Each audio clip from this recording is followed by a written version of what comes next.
जय हिंद। आज का टॉपिक है सीक्रेट ऑफ हैप्पीनेस। इस टॉपिक के प्रत्येक लाइन, प्रत्येक वर्ड का मैंने प्रोनाउंसिएशन पहले से ही लिख रखा है। साथ ही इसके एक एक लाइन, एक एक वर्ड का अर्थ लिखकर समझाने वाला हूँ। साथ ही इसके कुछ ग्रामर पोर्शन जो है और ग्रामेटिकल जो स्ट्रक्चर है उस पर भी ध्यान दिया जाएगा। तो इसलिए इस वीडियो को आप अंत तक देखें, निश्चित रूप से कुछ बेहतर सीखने को मिलेगा। तो इसी के साथ आप कर दीजिए वीडियो को लाइक और मैं करता हूँ शुरू। टॉपिक का नेम है सीक्रेट ऑफ हैप्पीनेस, यानी कि हैप्पीनेस का मतलब होता है खुशी और ऑफ का मतलब होता है का और सीक्रेट का मतलब होता है रहस्य। तो इस तरीके से टॉपिक का नेम हो जाएगा खुशी का रहस्य। A wealthy man lived in a city. यहाँ देखिए नीचे मैंने प्रोनाउंसिएशन लिख रखा है, तो इसको आप मेरे साथ पढ़ते हुए चलें। जब आप ऐसा करेंगे तो आपकी प्रोनाउंसिएशन स्किल और स्ट्रांग होगी। अ वेल्थी यानी कि आ का मतलब होता है एक, आ का मतलब एक। वेल्थी का मतलब होता है धनवान या अमीर कह सकते हैं। मैन का मतलब आदमी और लिव्ड का मतलब रहता था। अब यहाँ पर देखिए ये जो है लिव का सेकंड फॉर्म है और जब भी सेकंड फॉर्म आता है तो वो कौन सा टेंस होगा, वो पास्ट इंडेफिनिट टेंस होगा।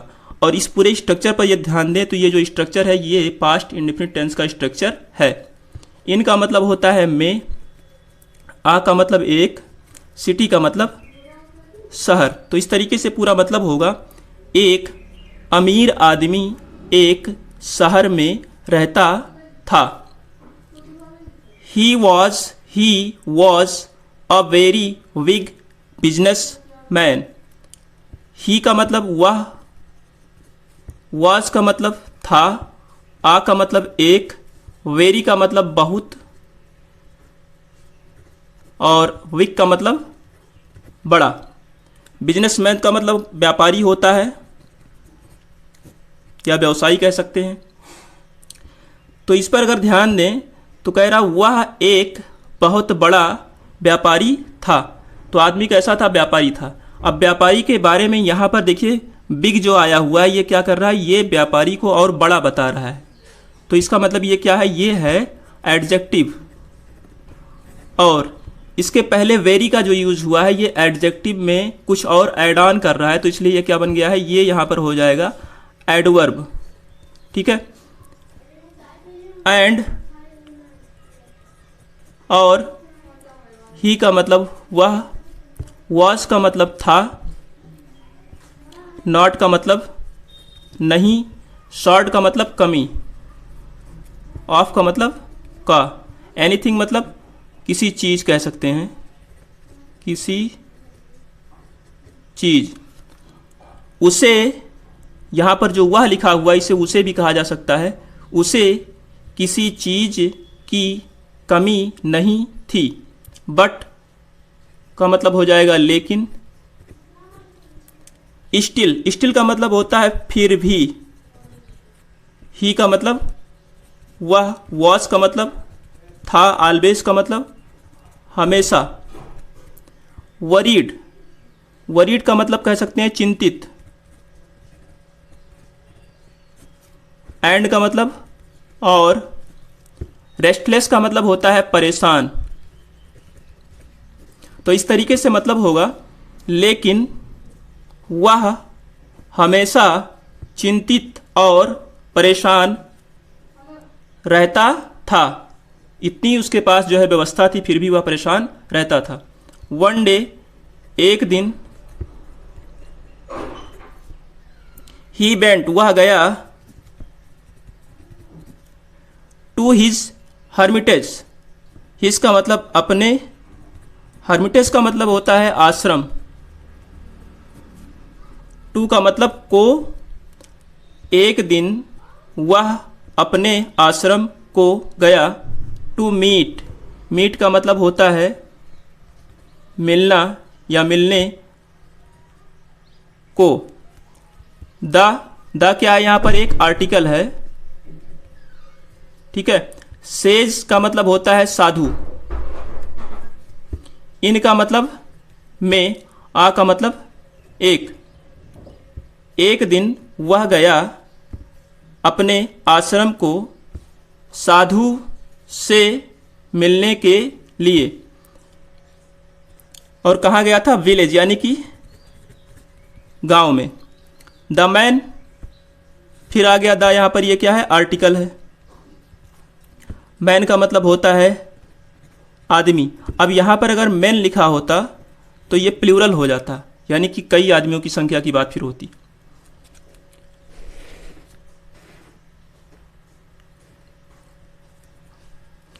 टोल्ड, ये जो टोल्ड यहाँ पर आया है ये सेकंड फॉर्म है, और इसका जो फर्स्ट होगा वो होगा टेल। तो सेकंड फॉर्म जब भी आता है, अभी मैंने आपको बताया कि किस टेंस से बिलोंग करेगा, तो वो टेंस होगा पास्ट इंडेफिनिट टेंस होगा। हिज का मतलब उसका या अपना या उसकी। प्रॉब्लम का मतलब समस्या। टू द सेग, सेग का मतलब हो जाएगा, सेज का मतलब हो जाएगा साधु। टू का मतलब से। तो आदमी ने क्या किया? बताया अपनी समस्या को साधु से, दैट कि ही हैज़, ही का मतलब हुआ, हैज़ का मतलब पास कह सकते हैं, नो का मतलब कोई कह सकते हैं, शॉर्टेज का मतलब कमी, ऑफ एनीथिंग, एनीथिंग का मतलब होता है किसी चीज़, ऑफ का मतलब कि।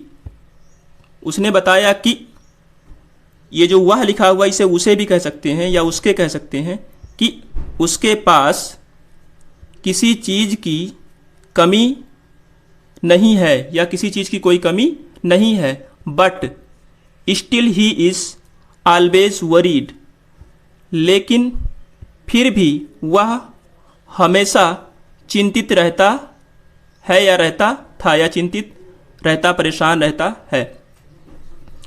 तो बट का मतलब हो जाएगा लेकिन,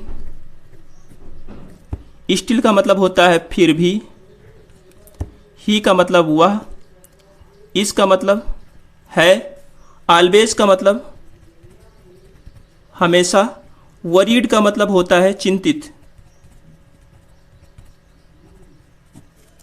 लेकिन फिर भी वह हमेशा चिंतित रहता है। जब जिसके पास किसी चीज़ की कमी ना हो फिर भी वह परेशान है तो उसके पीछे कोई रीज़न होगा, तो इसलिए वह जो है साधु के पास अपनी समस्या लेकर के गया था। द सेज, सेज का मतलब साधु, heard his problem and said, साधु ने उसकी समस्या को सुना और कहा। तो हर्ड जो है ये सेकंड फॉर्म है किसका? हियर का। और हिज का मतलब उसकी, प्रॉब्लम का मतलब समस्या, एंड का मतलब होता है और, सेड का मतलब कहा। तो साधु ने समस्या उसकी सुनी और कहा। क्या कहा? कम टुमारो, कम का मतलब आना, टुमारो का मतलब कल, कल आना। I will tell you to stay happy, मैं आपको बताऊंगा खुश रहने के लिए। आई का मतलब हो जाएगा मैं, बिल का मतलब गा घी के सेंस में आता है ये, टेल का मतलब बताना, यू का मतलब आपको या तुम्हें, उसके बाद टू का मतलब से या को कह सकते हैं, स्टे का मतलब किसी सिचुएशन में बने रहने के लिए, हैप्पी का मतलब खुश। मैं आपको, ये पूरे का मतलब कह सकते हैं यू टू, मैं आपको बताऊंगा खुश रहने के लिए, एंड और वरी फ्री, फ्री का मतलब मुक्त कह सकते हैं, जिसके ऊपर कोई बैरियर ना हो, कोई जो है बाउंड्रीज ना हो, उस चीज़ को मुक्त कह सकते हैं या फ्री कह सकते हैं। वरी का मतलब होता है चिंता। तो साधु ने कहा कि मैं आपको बताऊंगा चिंता मुक्त रहने के लिए। तो इस पूरे ये दोनों शब्द का मतलब हो जाएगा चिंता मुक्त। द मैन रीच्ड, रीच्ड ये जो है ये सेकंड फॉर्म है रीच्ड, और इसका बेस फॉर्म होगा रीच, यानी कि पहुंचना। आदमी पहुंचा द हर्मिटेज मतलब आश्रम, ऑफ द सेज, ऑफ का मतलब के, सेज का मतलब साधु।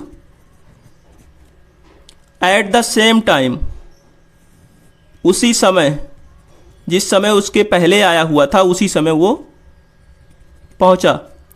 तो सेंटेंस का मतलब होगा आदमी आश्रम को पहुंचा, किसके आश्रम को? साधु के आश्रम को पहुंचा उसी समय। द नेक्स्ट डे यानी कि अगले दिन। फिर से सुन लीजिए इसको। आदमी साधु के आश्रम को अगले दिन उसी समय पहुंचा। ही सा, उसने देखा। तो यहाँ पर ही का मतलब हो जाएगा उसने, सा का मतलब देखा। सी का सेकंड फॉर्म है ये, तो इसका बेस फॉर्म होगा सी, सी का सेकंड फॉर्म। और जब भी सेकंड फॉर्म होता है तो कौन सा टेंस होगा? पास्ट इंडेफिनिट टेंस होगा। यानी कि ये स्ट्रक्चर किससे बिलोंग कर रहा है? पास्ट टेंस के इंडेफिनिट टेंस से बिलोंग कर रहा है। दैट कि द सेज, साधु, वॉज का मतलब था, लुकिंग फॉर, लुकिंग का मतलब देख रहा या ढूंढ रहा कह सकते हैं इसको, के लिए, फॉर का मतलब के लिए, समथिंग का मतलब कुछ, आउटसाइड बाहर कह सकते हैं, हिज का मतलब अपने, हर्मिटेज आश्रम। तो सेंटेंस का मतलब होगा जब वह पहुंचा तो उसने देखा, उसने देखा कि साधु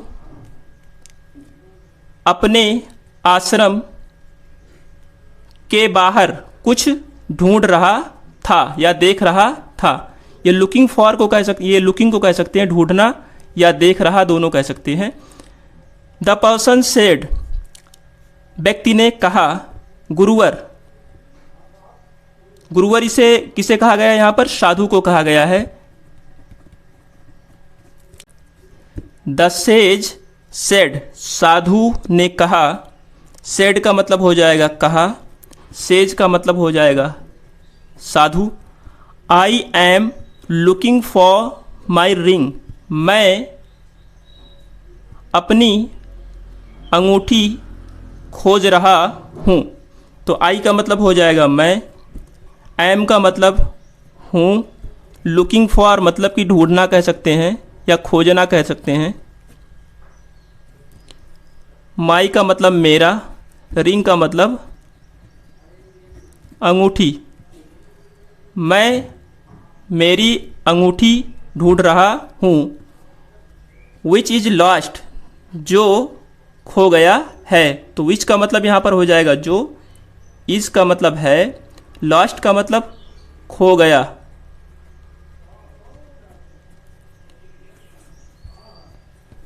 तो इतना कहने के बाद जब साधु ने ये कहा तो व्यक्ति ने जब इस बात को सुना, हियरिंग दिस, दिस का मतलब इसे हो जाएगा और हियरिंग का मतलब सुनने। इसे सुनने के बाद दैट पर्सन, वह आदमी आल्सो स्टार्टेड, भी शुरू कर दिया सर्चिंग फॉर, सर्चिंग फॉर का मतलब यहाँ पर सर्चिंग का मतलब हो जाएगा ढूंढना। इतना सुनने के बाद उस आदमी ने भी ढूंढना शुरू कर दिया। फॉर का मतलब के लिए। हिज रिंग मतलब उसकी अंगूठी, उसकी अंगूठी के लिए उस व्यक्ति ने भी खोजना शुरू कर दिया। विथ द सेज, साधु के साथ, सेज का मतलब हो जाएगा साधु, विथ का मतलब साथ, साधु के साथ खोजना शुरू कर दिया। इवन, इवन का मतलब फिर भी। आफ्टर का मतलब होता है बाद, सर्चिंग का मतलब खोजना, खोजने के बाद, फिर भी खोजने के बाद, फॉर अ लॉन्ग टाइम मतलब कि लंबे समय के लिए हो जाएगा। फॉर का मतलब, आ का मतलब एक, लॉन्ग टाइम मतलब कि लंबे समय।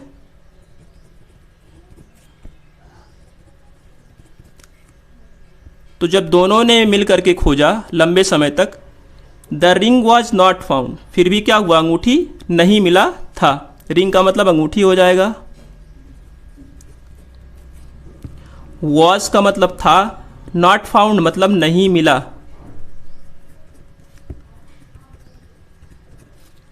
देन तब, the person asked the sage, तब व्यक्ति ने साधु से पूछा।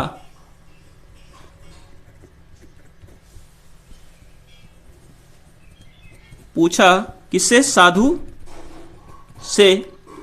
Where did your ring fall, आपकी अंगूठी कहाँ गिरी थी। तो वेयर का मतलब हो जाएगा कहाँ। डिड जो यूज किया गया है इससे क्या क्लियर होता है, इससे क्लियर ये होना चाहिए कि ये पास्ट इंडेफिनिट से बिलोंग करता है। योर का मतलब आपकी, रिंग का मतलब अंगूठी, फॉल का मतलब गिरी। द सेज सेड, साधु ने कहा। तो जब उसने पूछा कि आपकी अंगूठी कहाँ गिरी थी, तो इस पर उसने, साधु ने रिप्लाई किया। तो सेड का मतलब कहा। माई रिंग, माई का मतलब मेरा, रिंग का मतलब अंगूठी, फेल का मतलब गिरी। इन द हट, इन का मतलब में, हट का मतलब झोपड़ी। साधु ने कहा मेरी अंगूठी झोपड़ी में गिरी थी। ऑफ का मतलब का, द हर्मिटेज मतलब आश्रम। But it is very dark there, लेकिन वहाँ बहुत अंधेरा है। बट का मतलब लेकिन,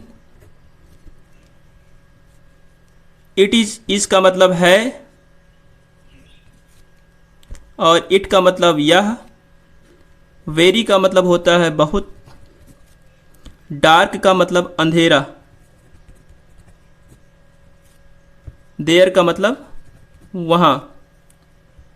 सो I am looking for the ring outside the hermitage, इसलिए मैं अंगूठी के लिए बाहर आश्रम के ढूंढ रहा हूँ। तो सो का मतलब इसलिए, आई का मतलब मैं, एम का मतलब होता है हूँ, लुकिंग फॉर ढूंढना, फॉर का मतलब के लिए, रिंग का मतलब अंगूठी, आउटसाइड का मतलब होता है बाहर, हर्मिटेज का मतलब होता है आश्रम। The person asked with surprise, तो इतना सुनने के बाद व्यक्ति ने क्या किया, पूछा। The person asked with surprise, व्यक्ति ने आश्चर्य से पूछा। तो पर्सन का मतलब व्यक्ति, आस्क्ड का मतलब पूछा, सरप्राइज का मतलब आश्चर्य। When your ring fell in the hut, when का मतलब कब, कब आपकी अंगूठी झोपड़ी में गिरी थी। तो यहाँ पर when का मतलब हो जाएगा कब, योर का मतलब आपकी, रिंग का मतलब अंगूठी, फेल का मतलब गिरी कह सकते हैं, इन का मतलब में, हट का मतलब झोपड़ी। तो व्यक्ति ने ऐसे पूछा साधु से, why are you looking for out, why are you looking out here.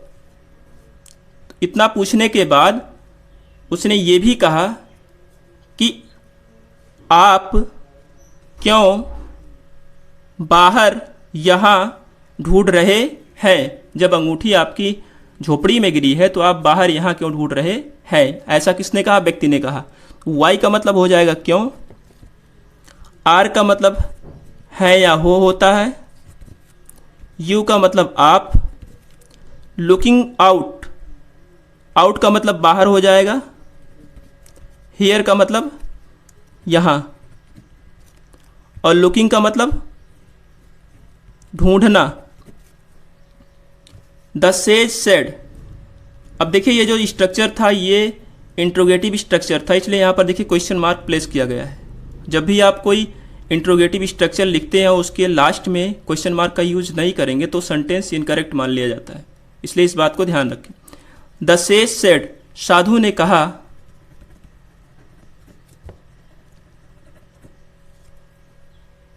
या साधु ने बताया, this is the solution to your problem. यह आपकी समस्या का समाधान है। दिस का मतलब यह, इसका मतलब है, सल्यूशन का मतलब समाधान, टू का मतलब की कह सकते हैं, योर का मतलब आपकी, यहां पर टू का मतलब का कह सकते हैं, ठीक है। प्रॉब्लम का मतलब समस्या, यही आपकी समस्या का समाधान है। यहां जो दिस का मतलब मैंने यह लिखा है, इसको यही भी कहा जा सकता है। तो इस तरीके से साधु ने उसे बुलाया दोबारा अपने हर्मिटेज पर, और उसके बाद उसको एक तीसरे माध्यम का सहायता लेते हुए उसको समझाने की कोशिश किया, और लास्ट में उसने कहा भी कि ये आपकी समस्या का समाधान है। और इतना कहने के बाद उसने दो लाइनें यहाँ पर बोला, हैप्पीनेस इज इनसाइड यू, खुशी आपके अंदर है, यानी कि खुशियाँ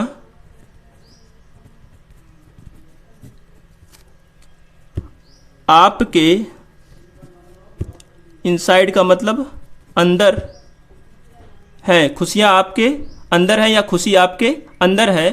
but you are looking for it, लेकिन आप इसे या इसके लिए ढूंढ रहे हैं, लेकिन आप, इसको हो जाएगा ढूंढना या ढूंढ रहे हैं। चूँकि यहाँ पर ये कंटिन्यूअस फॉर्म है, जब भी आईएनजी लगा होता है वर्ब के फर्स्ट फॉर्म में तो कौन सा फॉर्म होगा, कंटिन्यूअस फॉर्म होगा। और ये कैसे डिसाइड करेंगे कौन सा टेंस इसमें है, तो उसके पहले हेल्पिंग वर्ब देखेंगे तो यहाँ पर लगा हुआ है आर, तो इससे तो ये क्लियर होता है कि ये प्रेजेंट कंटिन्यूअस टेंस है। फॉर इट, फॉर का मतलब के लिए, इट का मतलब यह, लेकिन आप इसके लिए ढूंढ रहे हैं। इन द मनी या इन मनी, इन का मतलब में, मनी का मतलब मुद्रा, एंड का मतलब होता है और, फॉरेन का मतलब होता है विदेशी, गुड्स का मतलब सामान या वस्तुओं कह सकते हैं या चीज़ें कह सकते हैं। लेकिन आप ढूंढ रहे हैं इसके लिए पैसों में और विदेशी सामान में, विदेशी सामानों में। तो इस तरीके से ये पूरी कंप्लीट स्टोरी थी कि अगर किसी को खुश रहना है तो उसके लिए जो भी चीज़ें हैं उतने में वो बेहतर तरीके से जीवन यापन कर सकता है। अन्यथा वह जो है अगर हमेशा ज़्यादा से ज़्यादा पाने की लालसा रखेगा तो वो पॉसिबल नहीं कि वो हैप्पी रह सके। तो ये स्टोरी का एक मॉरल है, और मुझे उम्मीद है इस स्टोरी के माध्यम से आपने कुछ ग्रामेटिकल पोर्शन को देखा होगा, साथ ही ट्रांसलेशन स्किल और प्रोनाउंसिएशन स्किल को आपने कुछ डेवलप किया होगा, कुछ फ़ायदा हुआ होगा आपका। तो ऐसे ही सीखते रहिए।